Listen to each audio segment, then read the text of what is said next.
ይህ ኢትዮጵያ ቴሌቪዥን ነው።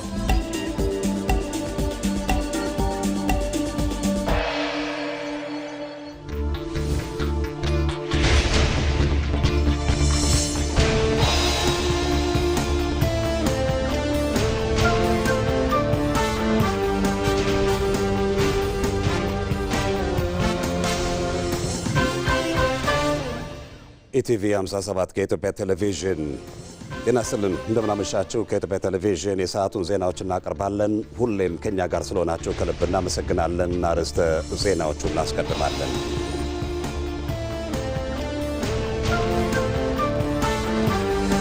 የኢትዮጵያ ሀገራዊ ምክክር የቆዩ ልዩነቶችን አስወግዶ ወደ ቀደመው የአንድነት ታሪካችን የሚመልስና መግባባትን የሚፈጥር ነው አሉ ተመካካሪዎች።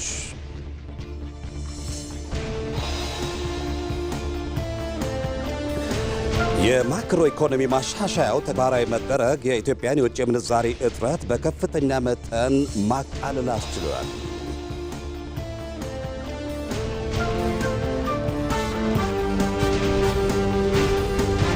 የሁቲ አማጽያን በሳውዲ አረቢያ ላይ የባህር ላይ እገዳ መጣላቸውን አስታወቁ።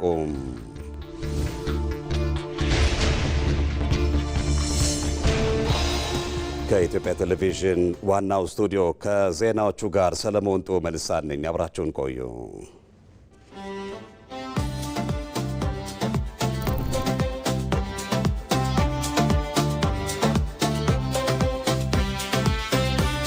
ዳያስፖራዎች ድሮ በአገር ጉዳይ ላይ አንካፈልም ነበረ፣ አንጋበዝም ነበረ። መገናኘት የሚባለው ነገር በረከት አለው እየተባለ ያደኩ ነኝ። አካል ጉዳተኞችን ወክዬ በመጣም በጣም ብዙ የማህበረሰብ ክፍልን ወክሎ እንደመጣ እንደ አንድ ባላደራ ሰላምን ለመገንባት ነው ዛሬ ላይ የተሰበሰብነው። ምክክር ክርክር አይደለም። ምክክር ለቀጣይ ትውልድ ሰላምን፣ ፍቅርን፣ እድገትን፣ ሀገር ወዳድነትን የሚያሳይ ስለሆነ በመነጋገር የተሻለ ሀሳብ በመያዝ ሁሉንም ሰው በሚያግባባ መልኩ ሀገራችንን ከእንደገና እንወልዳታለን፣ አዲስ እናረጋታለን ብዬ አዲስ ተስፋ ጠብቃለሁ። ኢትዮጵያ እየመከረች ነው። ምክክሩን የተመለከቱ ዘገባዎችን እናስቀድማለን። የሀገራዊ ምክክር ሂደት አካታች በመሆኑ የጋራ ጉዳዮችን እንድናነሳ እድል ፈጥሮናል ሲሉ ተመካካሪዎች ገለጹ። ምክክሩ የኢትዮጵያን የዘመናት ችግሮች በመፍታት ሀገራዊ መግባባትን የሚፈጥር ነው ብለዋል። ይመራደም አስተያየታቸውን አሰባስበዋል። መቅደስ ወርቁ እባላለሁ ከስዊድን። ውጭም ብንሆን የሀገራችን ጉዳይ ያሳስበናል። ብዙ የፖለቲካ ጥያቄዎች አሉ። በውጭም ቢሆን በፖለቲካ ውስጥ ነበርኩበት፣ በትግሉም ውስጥ ለብዙ ጊዜ ነበርኩበት። የኢትዮጵያን ሕዝብና የሀገራችንን የፖለቲካ ጥያቄ እንዲመለስ ከሚፈልጉት ውስጥ አንዱ ነኝ እና ይሄ የምክክር ኮሚሽኑ ወይም የምክክር ጉባኤው ሲዘጋጅ አብዛኛው ጥያቄ ሲንከባለል የኖረ ነው ለብዙ ዓመት ማለት ነው። ስለዚህ ለአንዴና ለመጨረሻ ጊዜ እነኝን ጥያቄዎች እየመለስን መሄድ ይኖርብናል። ወደ ማደግ፣ ወደ ልማት፣ ወደ በአጠቃላይ ሌላው የደረሰበት ለመድረስ እነኝኑ ጥያቄ በየዓመቱ በተለያየ ፓርቲ እየተነሳ ሳይመለስ መቅረት የለበትምና ይሄ ጥሩ አጋጣሚ ነው፣ ታሪካዊ ነው። ጀማል መሐመድ ዑመር እባላለሁ። ከኦሮሚያ ምስራቅ ሐረርጌ ዞን ሚደጋ ቶላ ወረዳ የወከልኩት የህብረተሰብ ክፍል የንግዱን ማህበረሰብ ነው። ይህ መምጣቱ በትውልዳችን ያልተሰማና በአፍሪካም ያልተለመደ በዓለምም በጣም ጥቂት ሀገሮች ብቻ ያካሄዱት በመሆኑ ጥሩ ትውልድ ነኝ፣ ጥሩ ጄኔሬሽን ነኝ ብዬ እየተመካሁበት ያለሁትኝ ነው። ምክንያቱም ሂደቱ ሲካሄድ የኢትዮጵያንም ህዝብ ያገኘሁት የተለያዩ ብሔር ብሔረሰቦችንና ህዝቦችን እንዲህ ይሆናሉ ብዬ አይደለም። በጣም በሳልና የኔንም አመለካከት ከራሳቸው ጋር የሚቃረንም ቢሆን የሚቀበሉልኝ በትህትና የሚያካሂዱልኝ ብዬ አልጠበኩም። እኔም ደግሞ ትሁትና እንትን መሆኔን ምክንያቱም በትግሉ ዓለም ውስጥ የተለያዩ ችግሮችን በማሳለፌ ይህ ለኔ በጣም ደስ የሚለኝ ለልጆቼ ቀጣይ ያልሆነ ጦርነት ለልጆቼ የማሳልፈው መጨቃጨቅ ለልጆቼ የማሳለፈው ጥላቻ የሚቋጭበት ዳያሎግ ሆኜ ያገኘሁት። ስሜ ዳዊት ኃይሉ ይባላለሁ። ከማዕከላዊ ኢትዮጵያ ክልል ከደንጣ ማህበረሰብን ወክዬ ነው የመጣሁት። ብዙ ትኩረት የምናደርገው ውጤቱ ላይ ነው አብዛኞቻችን። ከዚህ ውስጥ እኔ የተረዳሁት ከውጤቱ ይልቅ ሂደቱ ላይ በደንብ ሰዎች ያለውን ትክክለኛ ሀሳብ በሚያቀርቡበት ሰዓት ላይ አሳማኝ በሆነ ሁኔታ ምላሽ እየተሰጠ ከመንግስትም ከፖለቲካ ፓርቲም ኢቨን ከምክክር ኮሚሽን ራሱ ጣልቃ ገብነት ነፃ በሆነ ሁኔታ እያንዳንዱ ግለሰብ እሱ ወክሎ የመጣውን ሀሳብ ወክሎ የመጣውን የኮሚኒቲን ሀሳብ የሚያንጸባርቅበትን ሰፊ እድል ተሰጥቶ በነፃነት እየተወያየበት ያለበት እንደሆነ አይቻለሁ። እሱም ብቻ አይደለም፣ ከሁሉም ማህበረሰብ ክፍል አካታች በሆነ ሁኔታ አሳታፊ በሆነ ሁኔታ ታማኝነትንም ህዝቡ በመንግስት ላይ ዲቨሎፕ እንዲያደርግ በቀጣይ በሚፈጠረው ሀገረ መንግስት ላይ ህዝቡ ትራስት እንዲኖር እምነት እንዲኖርም ጭምር እየተደረገበት ያለው ነገር ነው የሆነው። ሀገራዊ ምክክሩ የቆዩ ልዩነቶችን አስወግዶ ወደ ቀደመው የአንድነት ታሪካችን የሚመልስ ነው አሉ የእንጂባራ ከተማ ነዋሪዎች። እንደ ብዝሃ ማንነታችን ልዩነቶችን ሊፈጥሩ የሚችሉ ጉዳዮች ቢኖሩም በምክክሩ ኢትዮጵያን አሸናፊ የሚያደርጉ ሀሳቦች ጎልተው መውጣት አለባቸው ብለዋል። ሳሙኤል ወርቃየው በብዙ ቋንቋዎች፣ ባህሎች፣ ሃይማኖትና ብሔረሰቦች የተዋቀረችው ኢትዮጵያ ይህ ብዝሃነቷ ትልቅ ሀብት ቢሆንም ባለፉት ጊዜያት ያለ መግባባቶች፣ የፖለቲካ ልዩነቶች፣ የሀብት ክፍፍልና የማንነት ጥያቄዎች የግጭት ምንጭ ሲሆኑ ተስተውለዋል። ይህ ብቻ አይደለም። አለመግባባቶችን በኃይል ለመፍታት የሚደረጉ ጥረቶች ጉዳቶችን የበለጠ አውሰብስበውታል። እነዚህም ፈተናዎች በኃይል ለመፍታት ከመሞከር ይልቅ በምክክርና በውይይት መፍትሄ መፈለግ ለዘላቂ ሰላም ብቸኛውና አስተማማኙ መንገድ ነው። አሁን ላይ ታዲያ ዜጎቿ ልዩነቶች በምክክር ይፈቱ ዘንድ ጠረጴዛን ከበው በመመካከር ላይ ናቸው። በዚህ ጉዳይ ላይ አስተያየታቸውን የሰጡ የእንጂባራ ከተማ ነዋሪዎች ለምክክር የቀረቡት 8ቱ የህዝብ አጀንዳዎችም እውነትም ዜጎችን ወደ አንድነት የሚያመጡና ለኢትዮጵያ የወደፊት ዕጣ ፈንታ መሰረት የሚጥሉ ናቸው። ምክክር ኮሚሽኑ አጀንዳዬ ናቸው ብሎ ከመረጣቸው 8 አጀንዳዎች አኳያ ስንገመግመው ዜጎችን በትክክልም የነበሩባቸውን ችግሮችና ልዩነቶችን አንጥሮ በማውጣት ወደ አንድነት የሚያመጡና በመጨረሻም የኢትዮጵያን የወደፊት ዕጣ ፈንታ የምንመሰርትበት ነው ብዬ ማለት እችላለሁ። አንዱን ወገን ብቻ ሳይሆን ሁሉንም አሸናፊ በሚያደርገው ምክክር እንደ ብዝሃ ማንነታችን ብዙ ልዩነቶች ሊፈጠሩ የሚችሉ ጉዳዮች ቢኖሩም የብዙሃኑን ሀሳብና የምክክር ኮሚሽኑ የደረሰበትን ሀሳብ ተቀብሎ ተግባራዊ በማድረግ ኢትዮጵያ ከገባችበት የግጭት አዙሪት ማውጣት ተገቢ ነው። በሀገራዊ ምክክር ኮሚሽኑ የሚቀመጡ አቅጣጫዎች ይኖራሉ፣ ድምዳሜዎች ይኖራሉ። እነዛን ድምዳሜዎች ከእያንዳንዳችን ከሁሉም ዜጋ ወደ ተግባር መቀየር መሬት ላይ ማሳረፍ ይጠበቃል። ይሄ የተጀመረ እንቅስቃሴ በሰላም ተፈጽሞ እኛም ደግሞ ከዚህ ከምክክር የምናገኘውን ውጤት ሪዛልቱ ጥሩ ይሆናል ብለን ስለምንገምት በዚህ እንተዳደራለን የሚል ሀሳብ ነው ያለ። እነዚህን የጋራ የሆኑ አጀንዳዎችን ወስዶ ፈጥኖ ወደ ተግባር መቀየር አለበት። ተግባራዊ በመሆኑ የሚፈቱ ችግሮች አሉ።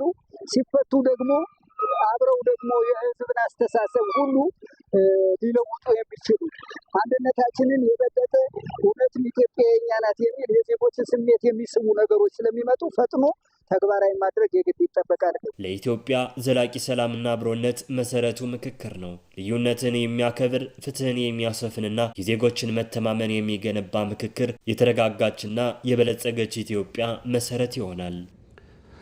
ሀገራዊ ምክክሩ ኢትዮጵያ በልጆቿ የሀሳብ የበላይነት ታግዛ ወደ ተሻለ ምዕራፍ የምትሻገርበት ወሳኝ መድረክ ነው ሲሉ የአሶሳ ከተማ ነዋሪዎች ገለጹ።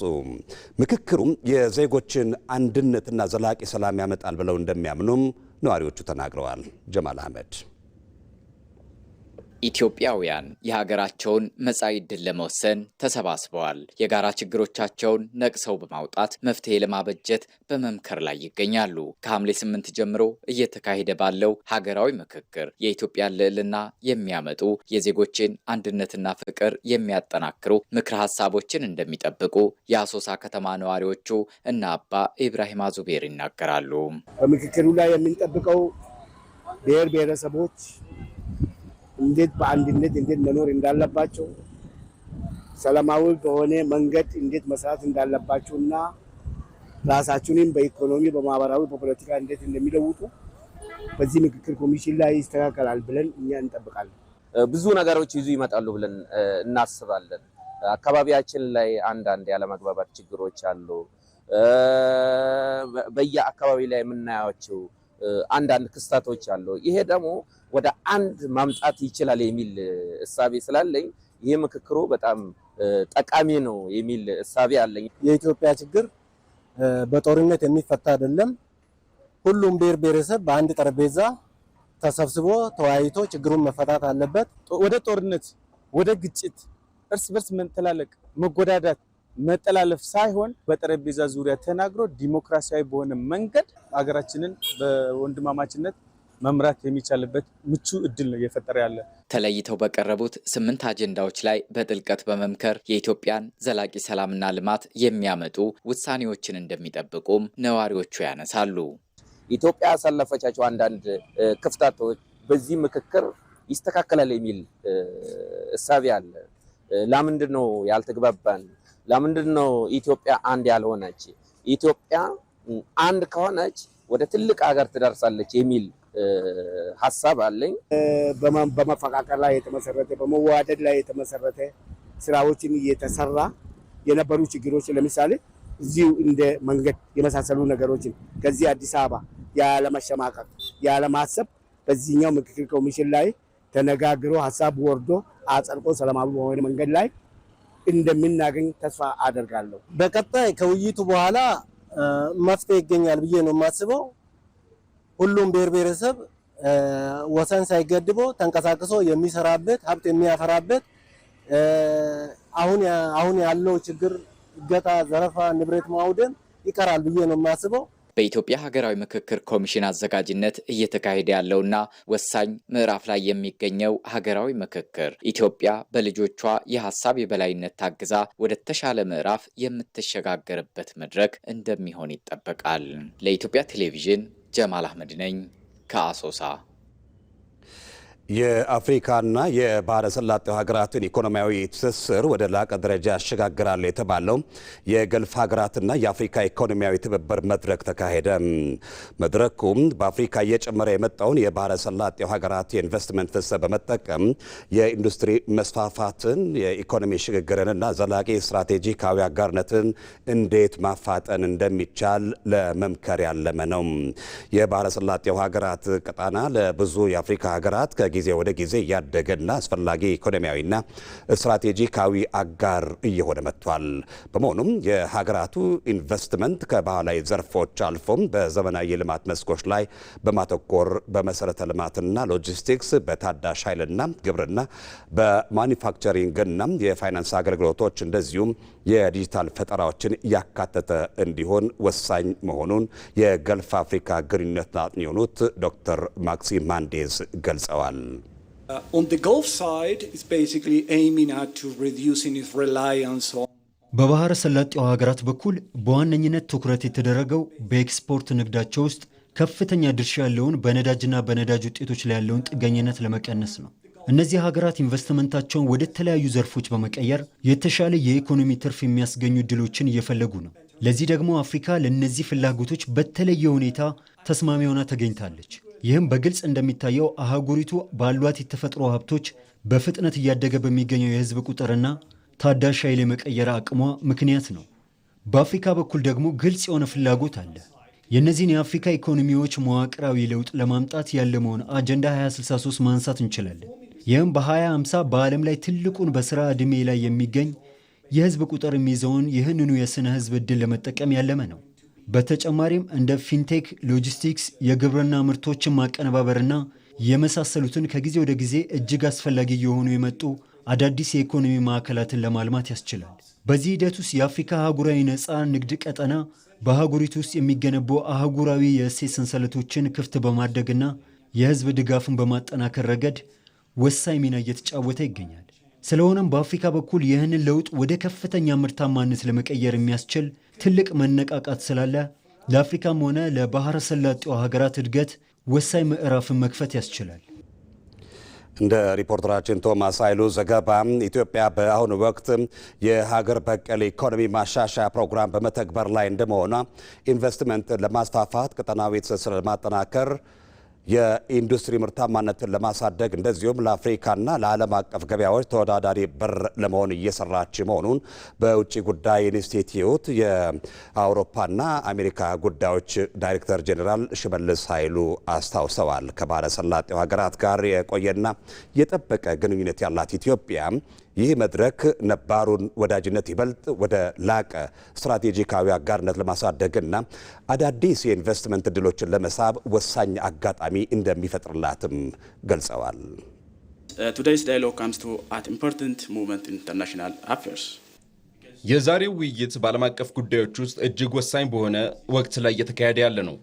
ምክንያቱም የዓለም ኢኮኖሚና የጂኦፖለቲካዊ እንቅስቃሴ በከፍተኛ ሁኔታ እየተለዋወጡ ይገኛሉ።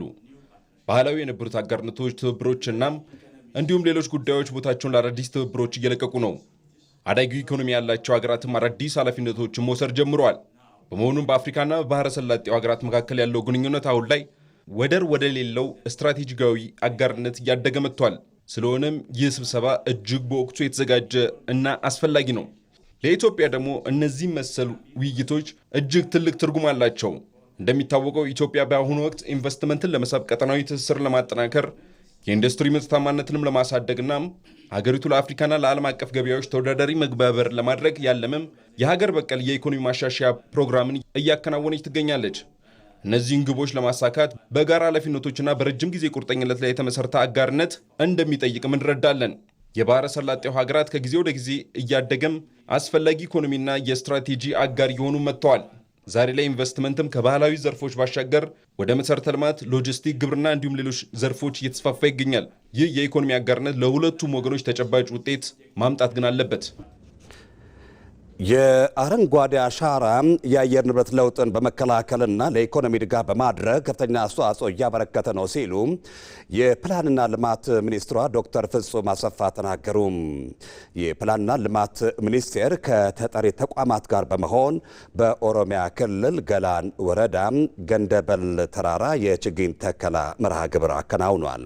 ሚኒስቴር መስሪያ ቤቱ የገንደበል ተራራን በጉዲፈቻ ሞዴል በመያዝ ከባከብ ስራ እንደሚሰራም ተገልጿል። አባዲ ወይናይ በኦሮሚያ ክልል ሸገር ከተማ ገላን ወረዳ የሚገኘው የገንደበል ተራራ ቀድሞ የነበረውን አረንጓዴ ገጽታ ተገፎ ቆይቷል። የፕላንና ልማት ሚኒስቴር ይህንን የተራቆተ ተራራ በመንከባከብና ወደ ቀድሞ ልምላሜው ለመመለስ ቦታውን ተረክቦ ወደ ስራ ገብቷል። የሚኒስቴሩ እንዲሁም የተጠሪ ተቋማት ሰራተኞች ከሸገር ከተማ አስተዳደር ጋር በመሆን በዚሁ ስፍራ የችግኝ ተከላ መርሃ ግብር አከናውነዋል። የጸጥታ አካላትም በችግኝ ተከላው ላይ ተሳትፈዋል። ሚኒስቴር መስሪያ ቤቱ ተራራውን ወደ ቀድሞ አረንጓዴነቱ ለመመለስ አቅደዋል። ጉዲፈቻ የሚለው ያው በተንከባካቢ ያጡ የተጎዱ ልጆችን ወስዶ እንደ ራስ ልጅ አድርጎ የማሳደግ ወደ ተሻለ ደረጃ የማድረስን ነው አይደለም የሚያመለክተው። ልክ እንደዛው በጣም ብዙ አካባቢዎች የተራቆቱ ከዚህ ቀደም በጣም ጥሩ ሁኔታ ላይ የነበሩ በታሪክ ሲነገር ይሄ ጉዲፈቻ አገር በቀል የሆነ እውቀት አለን ወረድኛ ሌላ ጋር ሄደን ማምጣትም ሳይጠበቅብን በዛ ሞዴል መሰረት የተራቆተውን አካባቢ ተረክቦ ዛሬ ተክሎ መሄድ ሳይሆን 4 ዓመትም 5 ዓመትም ከዛም በላይ ጊዜ ወስዶ አስፈላጊውን ሁሉ ድጋፍ ክትትል አድርጎ ችግኙን ተክሎ ብቻ መሄድ ሳይሆን አካባቢውን ወደ ቀደመውና እንደውም ወደ ተሻለ ቦታ ማድረስን የሚያመለክት ነው። በዛ አግባብ ነው ማለት ነው እየሰራን ያለነው። በገንደበል ተራራ ላይ በሚቀጥሉት ተከታታይ ዓመታትም በአረንጓዴ አሻራ መርሃ ግብር የተለያዩ ሀገር በቀል እጽዋቶች ይተከላሉ። እዚህ የምንተክላቸው የኮሶ ዛፍ፣ ወይራ፣ ኦዳ ዛፍ፣ የአበሻ ጥድ ጨምሮ በርካታ አገር በቀል ዛፎችን ነው የምንተክለው። ይሄን አካባቢ 26 ሄክታር በላይ የሆነ ተራራማ ግን የተራቆተ መሬት እንደዚሁ በውል ተፈራርመን ኃላፊነት ወስደን ግን በጋራ ተባብረን የምንሰራው ነው ማለት ነው። ስለ አካባቢው ሲነግሩን በጣም ቆንጆ በዛፍ በደን የተጠቀጠቀ አካባቢ ነበር። ዛፎች ተቆርጠው ነው እንዴ የተራቆተው ብለው ነበር። ለዛም ነው ማሳያ ቦታ ይሆናል። አሁን ያለውን አይተናል። ከ4 ዓመት በኋላ እንደ ፈጣሪ ፍቃድ በደንብ የለማ አካባቢ እንደሚሆን ባለሙሉ እምነት ነኝ። እነዚህ የተተከሉት እጽዋቶች እንዲያድጉ ዘላቂነት ያለው የመንከባከብ ስራ ይሰራል። ፕላንና ልማት ሚኒስቴር በጉዲፈቻነት በባለቤትነት በወላጅነት ተረክቦ ዝም ብሎ ጥሎት የሚሄደው ሳይሆን እንደ ልጅ ተንከባክቦ ልክ መልኩን የአባቶች የነገሩንን መልክና ገጽታ ሲይዝ መልሰን ለማህበረሰቡና ለሚመለከተው የመንግስት አካል ወይም ለባለቤቱ እናስረክባለን ማለት ነው። እስከዛ ድረስ ግን ተከታታይነት ያለው እንክብካቤ እናደርግለታለን ማለት ነው።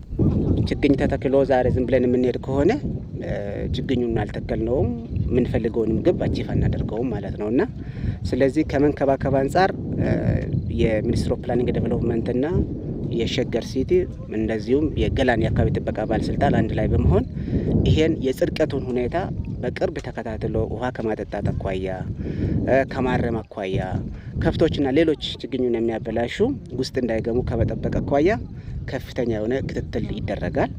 በዚህ ስፍራ የሚከናወነው የሀገር በቀል እጽዋትን የመትከልና በዘላቂነት የመንከባከብ ስራ የአየር ንብረት ለውጥን ለመቋቋም የብዝሃ ሕይወትን ለመጠበቅና ለቀጣይ ትውልድ ጤናማ ተፈጥሯዊ አካባቢ ለማስረከብ የሚደረገውን ብሔራዊ ጥረት የሚያጠናክር አንዱ ተግባር ነው። የውጭ ምንዛሪ ተመን በገበያ የሚወሰንበት አሰራር ተግባራዊ መደረግ የኢትዮጵያ ኢኮኖሚ የነበረበትን የውጭ ምንዛሪ እጥረት በከፍተኛ መጠን ማቃለል አስችለዋል። በተሟላ ማክሮ ኢኮኖሚ ማሻሻያው ወደ ስራ የገባው ይህ አሰራር ከተለያዩ ምንጮች የሚገኘውን የውጭ ምንዛሪ በከፍተኛ መጠንም አሳድጎታል። ጌታቸው ባልቻ ዝርዝር አለው። ለዘመናት የኢትዮጵያ ኢኮኖሚ የሚመራበት መንገድ የውጭ ምንዛሪ እንዲራብ አድርጎት ቆይቷል። በተሟላ ማክሮ ኢኮኖሚ ማሻሻያው ከተወሰዱ ቁርጠኛና ደፋር የመንግስት እርምጃዎች አንዱ የሆነው የውጭ ምንዛሪ ተመን በገበያ የሚወሰንበት አሰራር ተግባራዊ መሆን ይህን ሁኔታ በመሰረታዊነት የቀየረ ነው። ይህ ማሻሻያ ለኢኮኖሚው ያስገኛቸው ትሩፋቶች ምንድናቸው? እንመልከታቸው።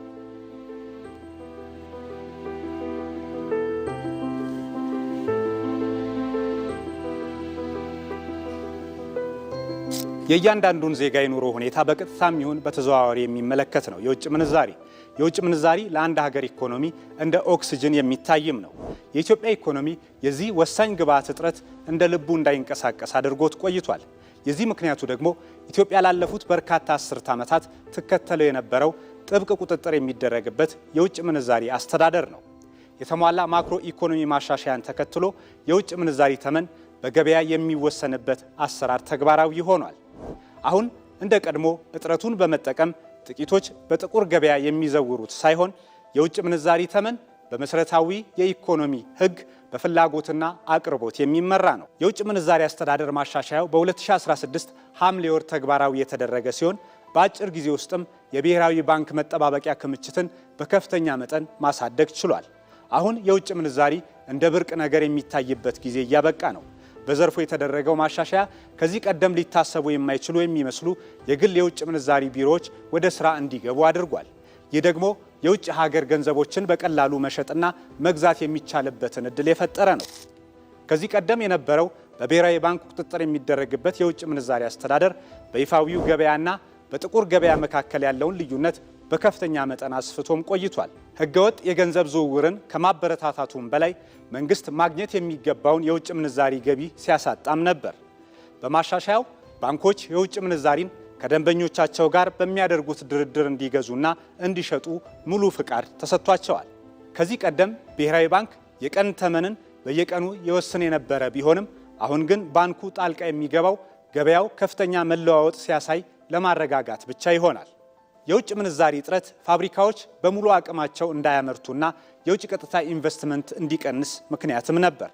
ይህ አዲሱ ማሻሻያ እነዚህን መዋቅራዊ ችግሮች በመፍታት ኢትዮጵያን በዓለም አቀፍ ደረጃ ተወዳዳሪ ማድረግም ከዋና ዋና ዓላማዎቹ አንዱ ተደርጎ ይወሰዳል። የውጭ ምንዛሪ አስተዳደር ማሻሻያው ላኪዎችን በማበረታታትም የውጭ ንግድ ገቢን በማሳደግ በኩል ያመጣው ለውጥ ከፍተኛ ነው። ማሻሻያው ወደ ሙሉ ትግበራ በገባበት 2017 በጀት ዓመት ከወጪ ንግድ ከ8.3 ቢሊዮን ዶላር በላይ ገቢ ተገኝቷል። የኢትዮጵያ ብሔራዊ ባንክም ማሻሻያውን የበለጠ ውጤታማ የሚያደርጉ መመሪያዎችንም ተግባራዊ እያደረገ ነው። ከነዚህ መመሪያዎች ውስጥም የውጭ ምንዛሬን እንደ ልብ የማንቀሳቀስ፣ የትርፍ ድርሻን ወደ ውጭ የመላክና የብድር አቅርቦት ሂደቶችን ማዘመን ይገኙበታል። ብሔራዊ ባንክ ተግባራዊ ያደረገው ማሻሻያ መንግስት ኢኮኖሚውን ለዓለም አቀፍ ገበያ ክፍት ለማድረግ የጀመረውን ጉዞ የሚያጠናክር ነው።